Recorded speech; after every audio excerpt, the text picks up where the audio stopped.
In a way, beginning with Rich, everybody has the opportunity to think about who you'd like to nominate.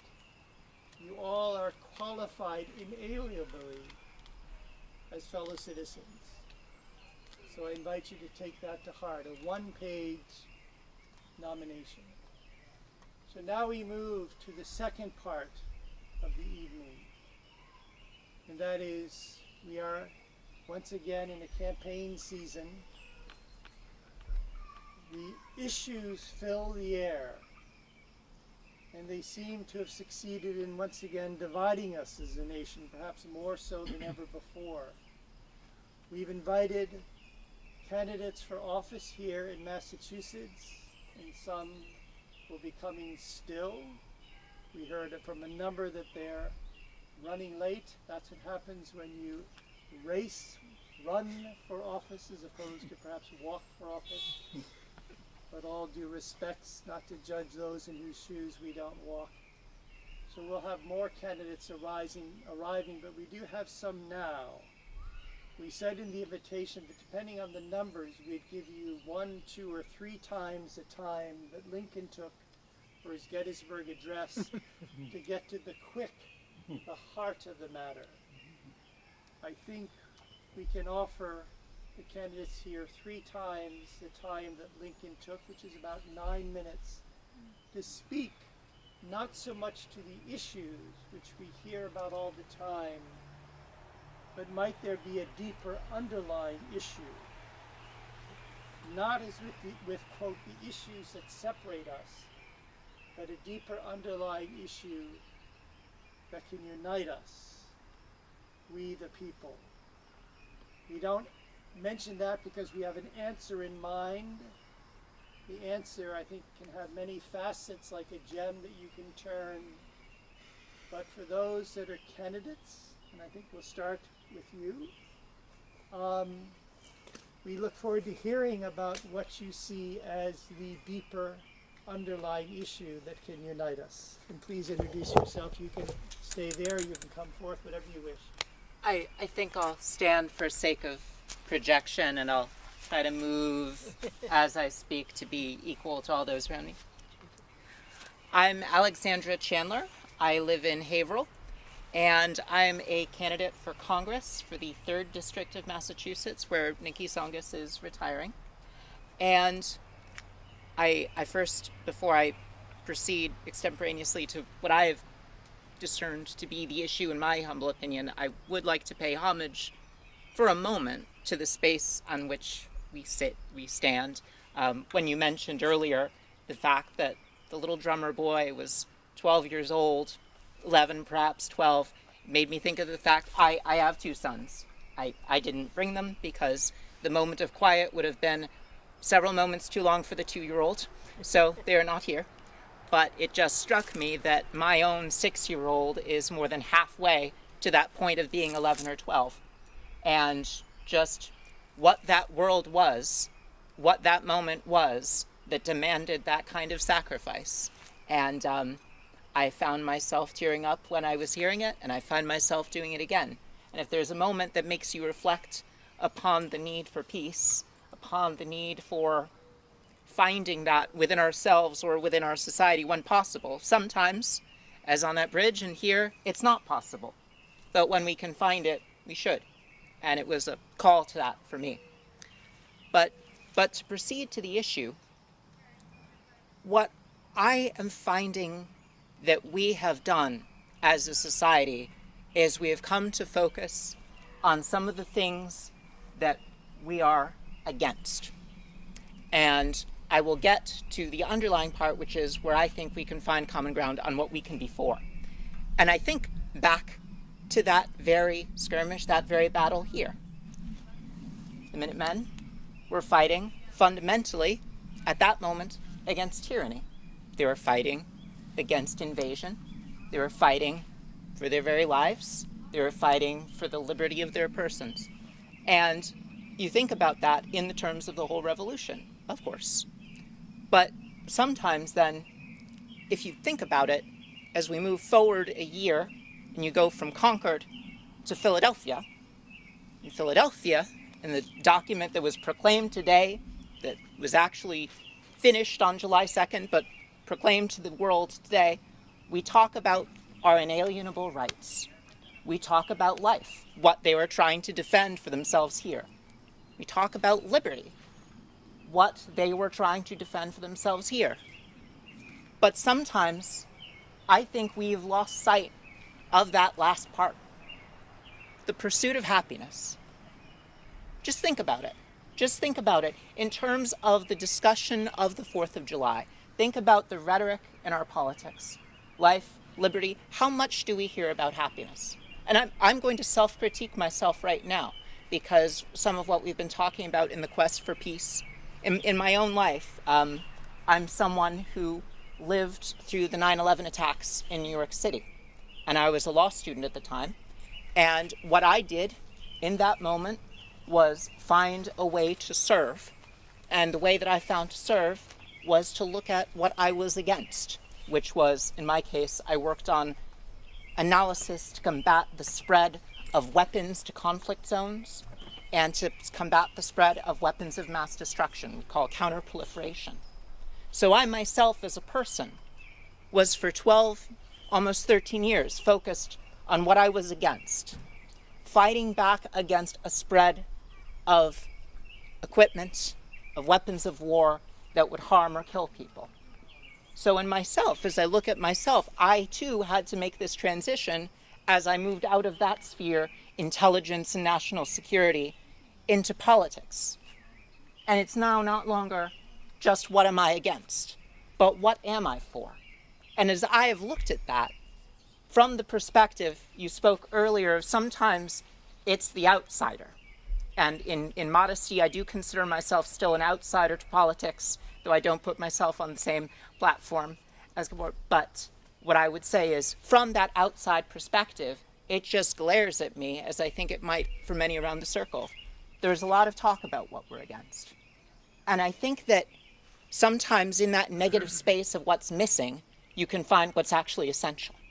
And what I do believe is missing is the focus on the pursuit of happiness as a good not to be dismissed, because sometimes in the rhetoric of politics you'll hear, well, people might not be happy about this, or, well, you won't be happy to know this. Happiness is almost a pejorative sometimes.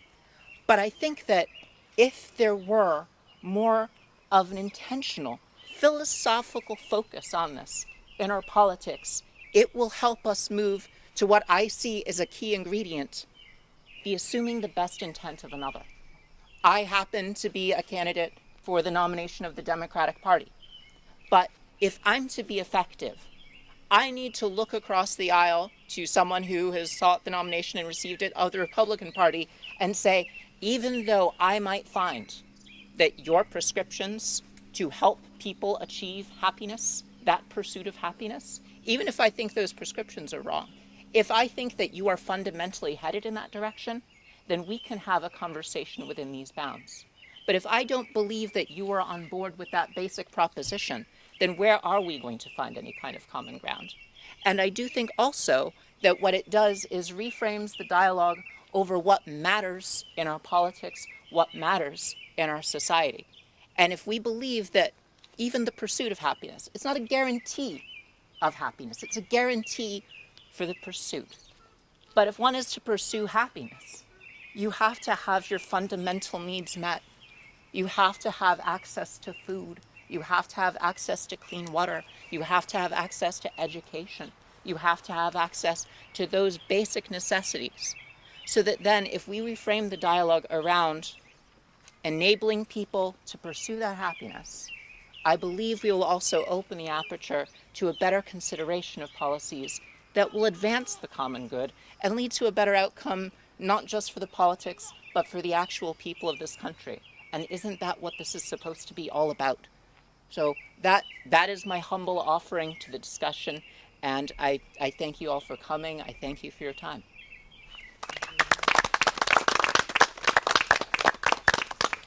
And we will have time to take up what the candidates are offering.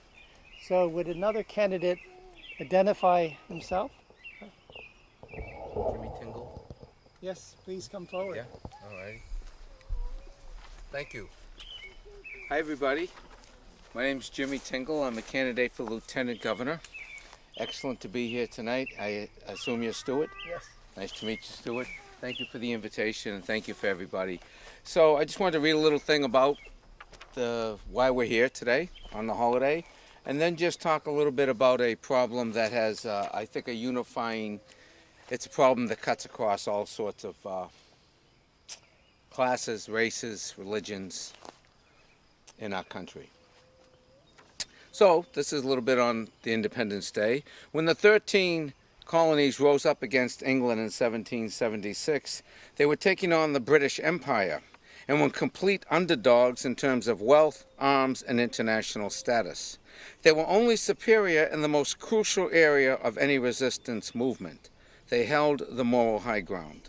Self-government, individual freedom, and political independence were ideas whose time had come.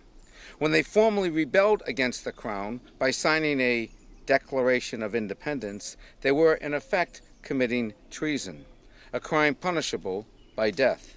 It was Ben Franklin who said, quote, "We must indeed all hang together, or most assuredly we will all hang separately." At this time of conservative government, courts, and a president generating threats to a free press, Roe v. Wade, unions, immigrants, LGBT rights, we all need to, quote, hang together. Happy Independence Day. So in terms of my candidacy, like I said, my name is Jimmy Tingle. That is my real name. I am from Cambridge, Massachusetts originally, and I'm running for Lieutenant Governor to communicate the values, American values, and for the spirit of bipartisanship of this holiday, and for the spirit of the unifying message, American values, centered around the idea that government matters. The government matters. And the government can change people's lives, and at times government can actually save people's lives. During the 1980s, I lost 3 friends to alcohol and drugs, and I personally was going downhill in a big way because of those substances. And I started to call places for help. Detoxes, rehabs, hospitals, treatment centers, and I would get the runaround. There's no beds. There's long lines. Call back next week. You don't have insurance. I called the Cambridge City Hospital, and they had a program there, federally funded program called Cahill 3. And I said to the person who answered the phone, I really need help. And without missing a beat, this man said, you called the right place. I went into that hospital. I stayed 7 days through Christmas 1987. I got out. I moved to New York City. I focused on stand-up comedy and recovery. My background is stand-up comedy. That's all I did for a year. I focused on stand-up comedy and recovery in 1987. A year later, to the week, I went on The Tonight Show with Johnny Carson. The other guest that night was Bob Hope. So I believe in God, and I believe in the power of government to change people's lives. Everything I have in my life, everything, my wife, my son, my career, my education, my relationship with people like yourselves, everything is directly attributable to that man's response when I reached out for help at Christmas of 1987. And I'm running for Lieutenant Governor at the height of this opioid crisis, this substance abuse crisis in the city, in this country, and in the state, in large measure, to hopefully ensure that when anybody in the state of Massachusetts picks up the phone and reaches out for help, the answer on the other end always will be, you called the right place. That's why I'm doing this. This is my unifying message, and happy Independence Day. Thank you. So, do we have another candidate? Welcome. Thank you. Welcome. Thank you so much. Yeah, if you can. Good evening, everyone. My name is Bopa Malone. Thank you, Stuart, for doing this. Happy holiday to all of you. I'm very honored to be here. I'm so happy that we're talking about peace because growing up, I, I was not a child living in peace. I was born right after the Khmer Rouge regime. My parents lived through that horrible nightmare where they witnessed their siblings, their friends being slaughtered and killed. And I was very blessed to have been born right after, but even though I was born at that time, they knew that the country wouldn't be safe for us to live. So my first memory was walking with my mom from Cambodia to Thailand in the jungle, being hungry, and my mom put her hand on my mouth and not being sure why she was trying to suffocate and kill me. But in reality, she was trying to silence me because she wanted to keep me safe from the patrolling soldiers. So my childhood, even though in Thailand we reached the Thai refugee camp, it was safer than Cambodia, it was better. Every night we would go to bed talking about, hearing my parents talk about which child they were going to take if we were to be separated, or running into the hole that we had dug beneath our home to hide from the patrolling soldiers. And we lived like this for 6 years, praying every night that we would have an opportunity to get out. And in 1989, that opportunity came. America offered us a lifeline. And we came to the US. We came for freedom, for safety, and for opportunity to achieve the American dream. And that's what we did. But we didn't do it alone. We did it because when we first came, we first settled in Harrisburg, Pennsylvania, and we were the only two families that were Cambodians. So you can imagine we stuck out like sore thumbs, and we had nothing but the clothes on our backs when we came. We didn't speak the language, so you can imagine how scared we were.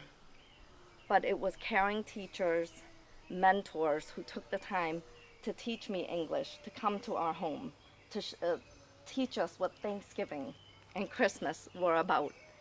And even though my parents wanted the best for me, they went through a lot of trauma and didn't know how to navigate through the system and help me. But it was organizations that I was a part of, like Girls Incorporated, that taught me to be a strong, smart, and bold girl, and to stand up for myself. And even though they wanted me to have an education, my parents didn't know how to do that. And because of people that took me in as my mentors, they took me to school, helped me go through the application process, and in turn, I was able to attend Lesley University. Not only graduated with my bachelor's, but my master's at the same time in business. And growing up here, I had lost my culture because I acclimated very quick. So after business school, I decided that I would go back to Cambodia and learn about my country, my culture, my language. But because of what I learned from Girls Inc., the values of giving back, I decided I wanted to stay there for a year. So I went there, I opened a school for underprivileged children at the dump site at a place called Sing Manjay. If you've ever watched Slumdog Millionaire, it looks exactly the same, where kids from 5 to 15 work in the dump site in no clothes, no proper attire, unsafe environment, just to make 50 cents a day 15 years ago. And we created a school there to help them. Even though they couldn't learn, they didn't know how to speak their own language, we decided that we would give them a place for a break. And after I did that for a year, I had a chance to come and work in Greater Lowell at Enterprise Bank. So for over 10 years, what I've been doing as a vice president at Enterprise Bank has been to help people get into their homes and creating their businesses. As you may know, in Lowell, there's a lot of immigrant community. And these people, even though they're hardworking and persistent people, and they have, they would rather die than not to pay you back. But the thing is, they don't have access or the knowledge to get into banking, to get what they need. So because of our advocacy and our work, I'm very proud to say that, when I drive around Lowell, I see that the people that I've gotten them into, it changed a generation.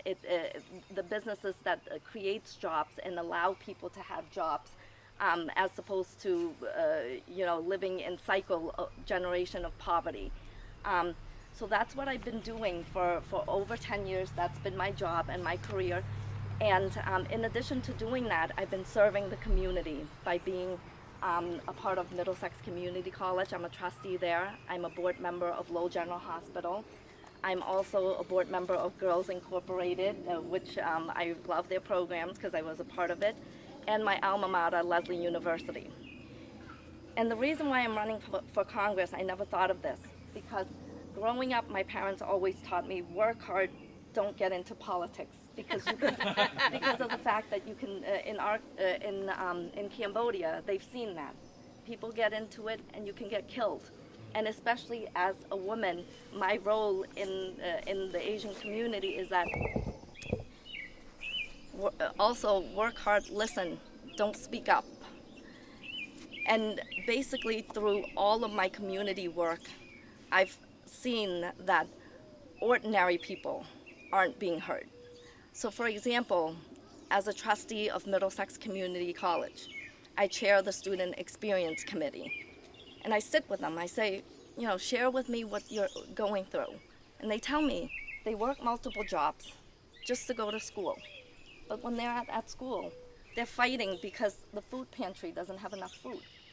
And then they're afraid because they might be sent home. That's no way to live. How can you achieve your American dream if you're living in fear and if you're hungry and you can't get your education? So I'm thinking this is Lowell, this is first generation, and that's why they're experiencing that. But then I go to sit on the board of my alma mater, Lesley University in Cambridge. Mm-hmm. Again, they put me on the student experience. It's first year freshman, you get to be a student. And again, I talk to them, and same issue. And then it hit me that this is a bigger issue. And then when Congresswoman Tsongas announced her retirement, I read that newspaper and I just couldn't stop thinking about it. And the more that I thought about it, the more that I realized that I need to run, because of the fact that I've been in this community, I've been in the community working with people, and even though our government should be working for our people, some people are not being heard. It's not equal. And the thing, when you're talking about peace, we have when I first came here, and I'm so happy that America is my home, is, I was taught about the values of us being together. And that's how I grew up, was that how do you take care of everyone? Because in order for me to be successful, you all have to be successful, because if you're not, I'm not going to be successful either. So I grew up with these values, and we're not that anymore. I see that many people, they're always asking, what's in it for me? And they're not thinking of the bigger picture. It's not what's in it for you. It's what's in it for all of us. Because we're together. We only have each other, and we need to take care of each other. And it might not be that you have a child that needs a free education right now, but the thing is that once that child has a free education, our community is safer. Your grandchild will benefit. So that's why I'm running. I'm running because I truly believe that our values is not going in the right direction, and we need to change it. And instead of sitting around and being afraid, because I do have kids just like Alexandra, I don't want to have my kids be a part of a country where we're not working together, because we can, I do have hope, and I do believe that we can thrive together, and we can succeed together, and that's why I'm running. And just like Alexandra, I haven't lived a politician's life, but the life that I've led has been a community that's all about people and what I can do to serve. And if there's anything that I need to listen to or learn from, I would love to hear from you. So thank you very much for this chance to be here. And if you would have told me that, when I was that little girl in the Thai refugee camp, that one day I would be standing with you here, and to say that I'm running for this, I wouldn't have believed this. This is what makes our country wonderful. That anyone can come here and achieve their American dream and do what you believe in, and that's it's so special, and we need to keep that, and we need to have that in mind. And thank you for putting this together, Stuart. Yeah, give you a hug.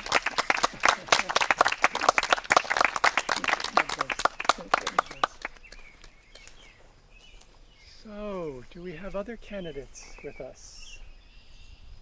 Otherwise, we get to ask some questions of what these three remarkable individuals. Thanks for inviting us today. Thank you. Yeah. Just to be clear, so there are no other candidates among us. Stuart, I have to leave. I have no appointment at 7 o'clock. I'll take a couple questions. Is it okay to give a Yeah, card sure. out to people? Yeah, yeah. So Jimmy, he has another meeting, but I got permission. questions before he departs. Any questions for Jimmy? Any questions? Tell us a joke. Tell us a joke. You have time for a little stand up.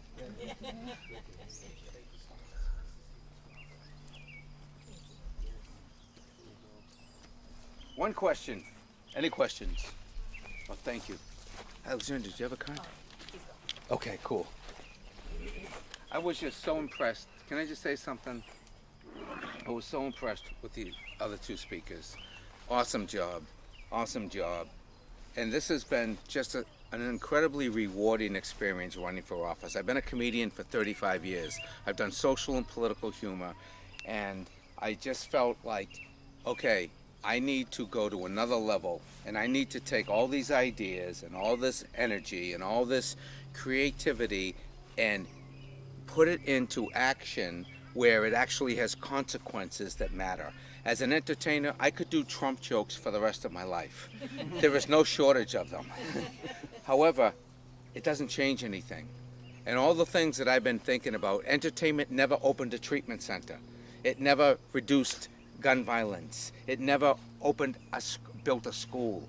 Entertainment is great, but it doesn't, its purpose is to entertain. And the purpose of government is to take action on behalf of the people. And that's why I'm doing this. And I'm trying to do as well as I can. But I just want to say how honored I've been to be participating in this whole political experience of running for office. It has not been easy, as you know. As you know, it is hard. Every day we're someplace else and 2 or 3 or 4 events a day. And my hat is off to all the people who put their hat in the ring. All of them, who stand up regardless of what party, what their ideas are. It is a big sacrifice to do it, but I just want to say how honored I am to have participated. And if there's no other questions, I gotta go to another event. So is there a question before Yeah. Jimmy leaves? Joel. Here we go, Jimmy. Yes, sir. You used the word government. My understanding is this is the government, and everybody else applies to go to work for us. Very good. I would like to hear that more often from people who want public service, that they recognize that the one thing that was won from this blood and a lot of other blood was the fact that in America, the citizen is the sovereign. And there's a whole lot of people that don't want us to remember that that's true, because that's, that means the ultimate power. So But I'd like you to work for me. thank you. I'm a public servant. Oh, and one other thing, since you're leaving, I had another. Is this okay, Stuart? Yeah. Okay. I was thinking that one of the things I think we all know is that the winning and losing aspect of politics is really bogus on some level. It's just like makes you want to pull your hair out. And I was thinking that maybe Stuart would help me with this, but if any of you lose, let's form a club of losers. Okay? really, that passion should not go to waste. I want to put you to work, you know. I want to hire you as a citizen. I don't know, you know, a little bit of your time here and there, but that passion, I don't want to see that go away just because the poll thing happens and all that. Trust me. I'm a public servant, as a winner or a loser. There you go. Thank Thanks you. very much. Thanks, everybody. Yes, Thank you Jimmy, so much. Jimmy, Thank you. Yeah. on that point, what public servants can do is you can assume the mantle. You can assume the mantle. Not if I'm elected, then I'll do A, B, C, D, but to do it. Find the issues. Find that people can bring new insights to the issues and address them. Assume the mantle. And don't even worry about the final count. Carry on. Thank Carry you. on. Thank you. Thank you. Right. A candidate is an honorable profession all in itself because you speak for us. You speak for us. Thank you. And you speak for me. Thank you, everybody. Well done. Bye-bye.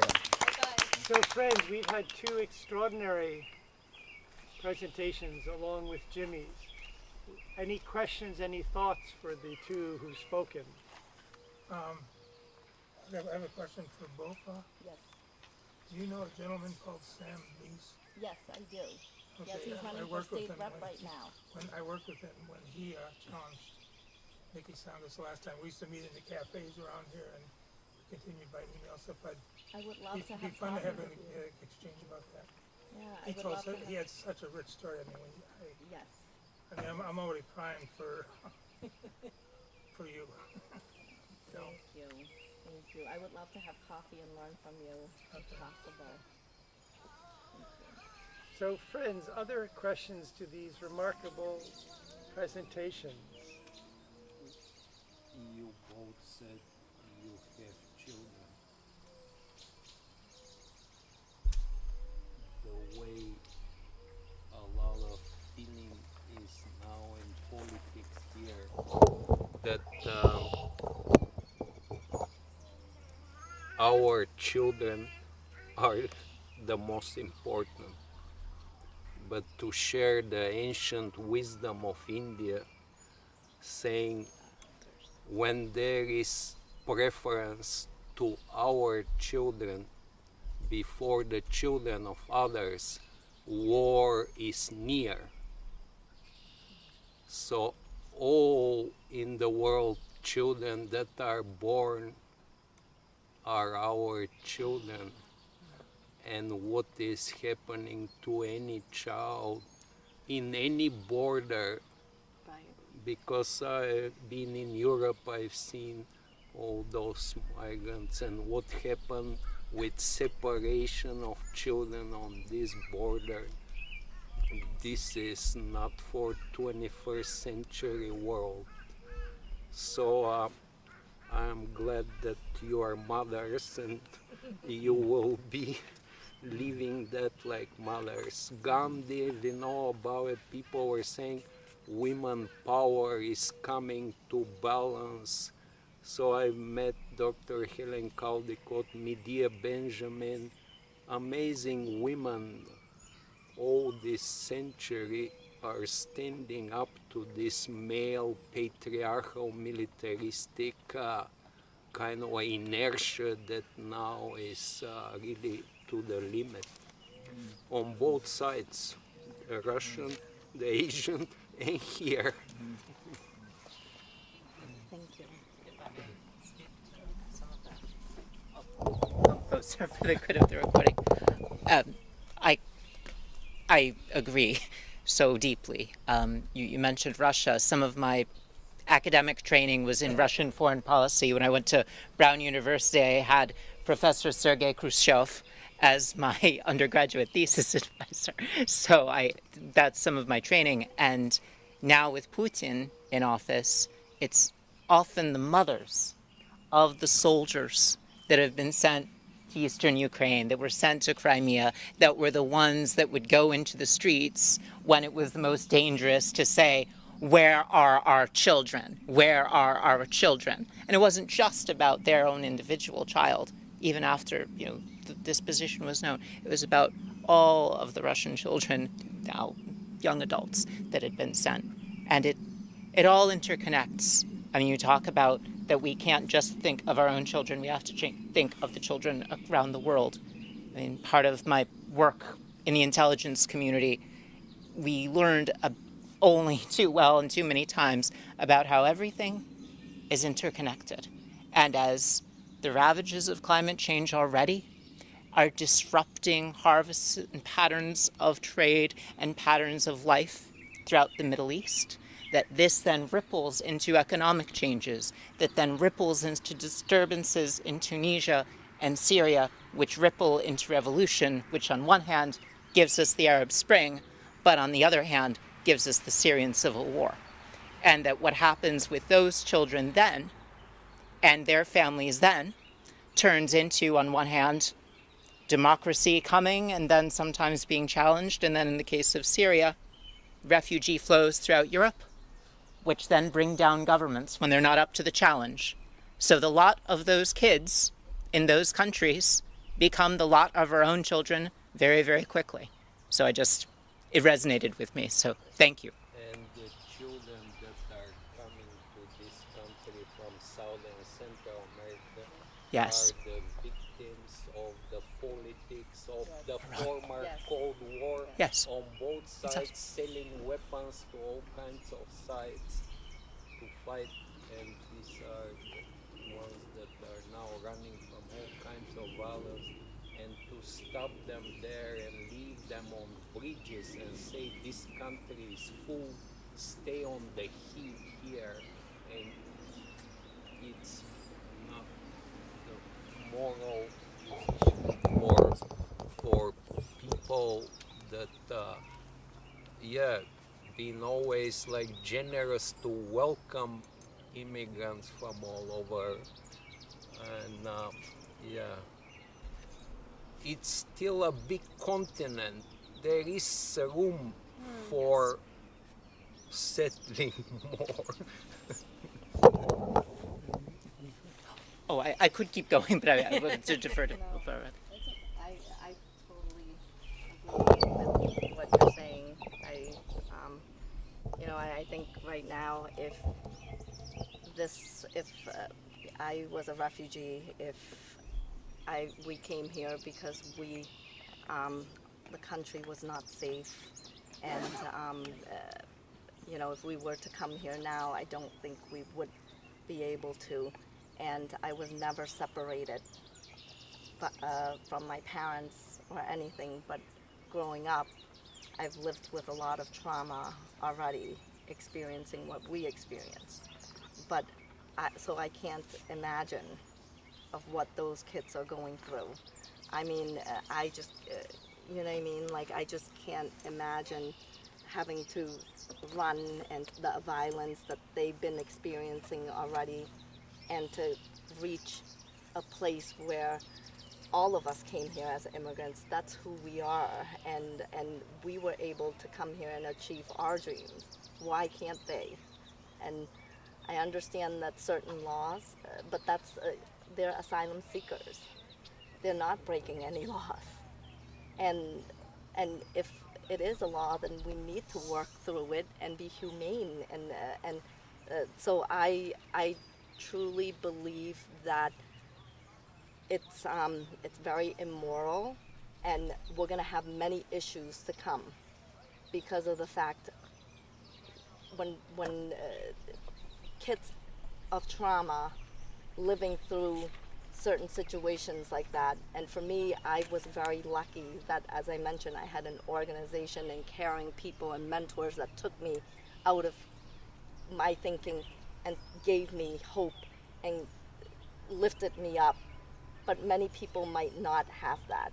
And in turn, there's going to be a cycle and it's going to affect all of us. And that's where I truly believe that we need to look at this in a bigger picture and not just from this lens. It needs to be, this will affect all of us. If our children, all of our children are safe, they have access to free education, great health care, great environment to grow up in, our world will be better for all of us. And that's, I completely 110% agree with you, and thank you. Thank you. Other questions, Linda? Yeah. Well, I just wanted to say that coming here today, we live quite a ways away, and in the heat and all, and sort of like, I wasn't, to be honest, I wasn't totally looking forward to it, but I am so glad I came, and the two of you just make me so proud to be a woman, and I just want, in a way I'm sad I am not in the district that I could vote for you, but in another way that solves a problem for me. At least I can vote for Jimmy, right? But, you know, keep on, and, you know, best of luck to both of you, and if I did live here, I'd have to split my vote, and I don't know what. But it's just been so inspiring for me, and so I'm very glad I came, and I appreciate all that you guys do, and I hope you both win. Well, I think you can. An idea is coming, an old idea. I think you both can win. But let's first invite other questions, considerations. Yes. Yes, mine goes to Boba, and I am connected with the community in Lowell. And I think one of the things that's actually happening in our communities when communities meet, I think, especially the immigrant community, they are also going through the drug addiction, alcoholism. And in recent years, some of them are even afraid sometimes to go out and seek help. I don't know, how can both of you, how can you really reach out? Because it's really happening, and we are seeing our brothers and sisters commit suicide, and they are being found in their own apartments after 3 days. And the problem is there's no connection. And I think the fear in recent years for people to come out has actually broken whatever some of the progress that had happened in the years past. I don't know, what guys do you have planned to help these communities? Personally, when we first, because of all the trauma that my parents experienced, that was their way to escape. And they would actually use, in our community, they would say it's medicinal. And then it's, in terms of substance abuse, it was very prevalent in our community, but no one wants to talk about it because of the fact that, one, we're afraid. We don't know how to get help. We don't know where to get help. And even though they were suffering, it was the stigma. When you come here, you want to make it. You want to show everyone that you're here to not cause problem. You want to be safe, and you don't know when you reach out what's going to happen because you don't know your rights. So, in working with the Cambodian, I chaired the Cambodian Mutual Assistance Association for many years. And what we've been doing is reaching out to newer immigrant communities and saying it's okay. What you're experiencing, we experienced. Even though we're not, we came here, we shared the same story and we share the same journey. And we've experienced in our community as well. And these are the ways that we have gotten help and have overcome it. So as you mentioned, you are from the Lowell area. And as you know, in the Lowell area, there's the Lowell Community Health Center, who have been very knowledgeable about the immigrant community. They have found ways to make it safe for other communities to come in because when you're new, you don't know, as I mentioned, you don't know where to go or even if it's safe. So this community health center, right when you walk in, not sure if you've ever been, in every language, it welcomes you. And then it's your way of addressing how you want to be helped. So for example, the Cambodian community, when they first came, they needed a meditation room. That's how they healed. And the Lowell Community Center has it.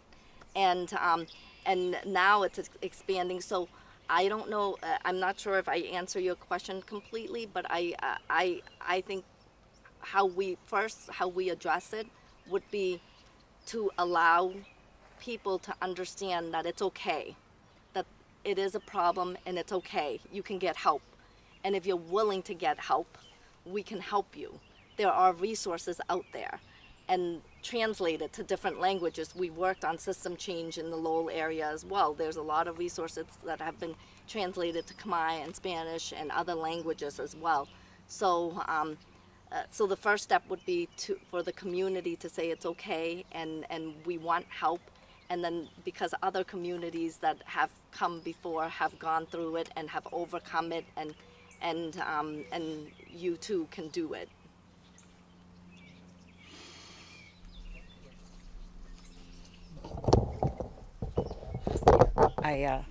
I come at it through two angles, one emotional and one intellectual.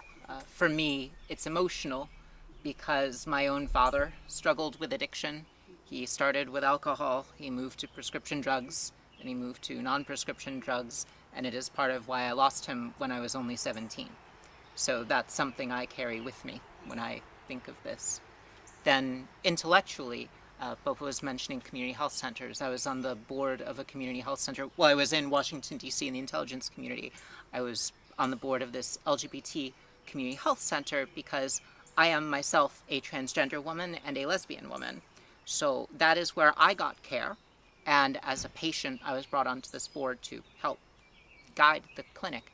And we in Washington, D.C. were dealing with profound problems with a drug epidemic, and particularly HIV/AIDS at very, very high rates of infection.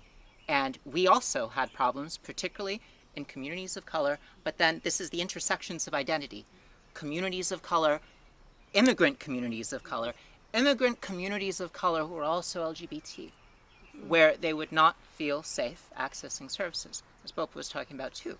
And that sense of welcome, what we found was very successful is to aggressively try to recruit peer counselors from among the people that we got into care, whether on the HIV/AIDS side or the drug treatment side or both, and get them into a peer counseling mode, because that also actually helped with their own treatment plan.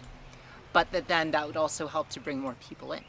So that's something that I think that when we're talking about federal grant monies, when we're talking about how the federal government can interact with local efforts, that's something that we need to prioritize.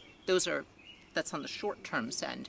But on the long term, what I think the answer is, this actually goes back to something Jimmy was talking about, which is the point that it's one thing for one community health center to be, okay, you came to the right place, but it needs to be the entire healthcare system. And this is where it goes to why we need, in my opinion, single payer, universal healthcare, so that the healthcare system, both physical health, mental health, drug treatment, it's all under the same umbrella. So that then, whatever point of entry you find, there isn't going to be a profit motive that stops the integration of services, and whether that's traditional medical and drug treatment, medication-assisted treatment, or other alternative modalities, that it's all in that system together. And that's the long-term fix, to my Thank you. Other questions, friends? You've made the effort.